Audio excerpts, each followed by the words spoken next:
Let's explore in this vlog, in this D&D vlog, a couple of ideas, building that checklist for running an encounter. And I want to share with you my approach, utilizing the various monsters and characters in D&D.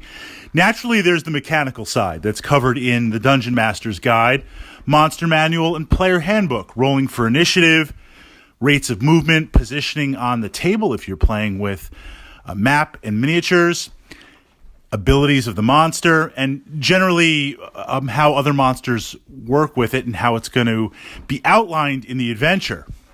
But pushing that a little bit further, what I try to do ahead of time, if it's possible, is look through the adventure and kind of pick out the monsters and try to read up on them a little bit. Look in the monster manual. Maybe envision the background of that monster, how it exists in the gaming world, whether it's Forgotten Realms or my own creation, and taking into account the very real stats of it.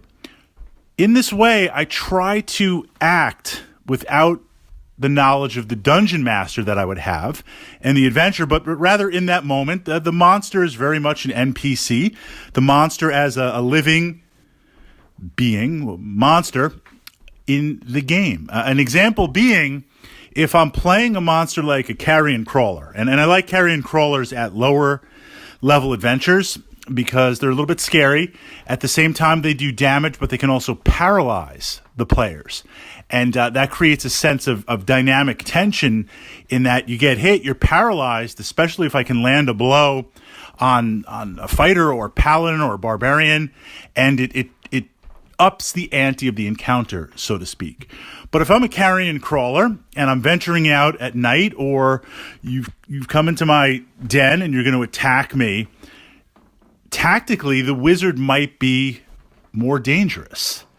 But am I going to know that as that monster? You know, with an intelligence of like maybe 4 or 5, am I going to know that? I'm looking at the barbarian and a monk, both of them are standing right before me.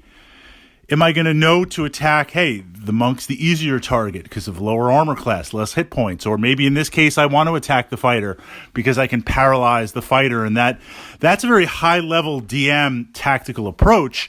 In the case of this carrion crawler, I will try to attack the closest target, or I will try to attack, if it's a 50-50 shot, maybe I'll roll a d6, 1 to 3, 4 to 6 the other target, trying to put myself in the place of that monster.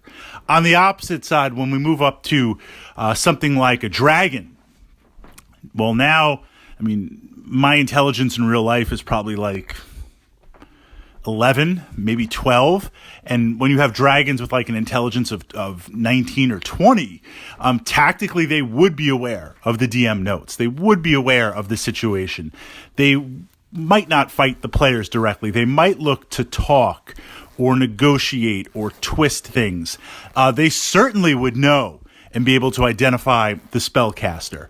They certainly would know without making any checks. I mean, obviously, if it was an established older dragon, they certainly would know, hey, stone skin is up or shield is up, so maybe I don't want to utilize magic missile, or there's a fire resistance. They might have an innate ability to detect magic and know these things.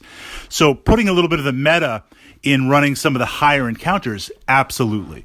But just as, and we looked at this in a podcast from yesterday in the channel, just as a player, I don't want to take my knowledge from the game into my character. At the same time, I don't always want to do that as the DM. I have to be aware and approach the challenge, in my opinion, from the perspective, from the set of that monster.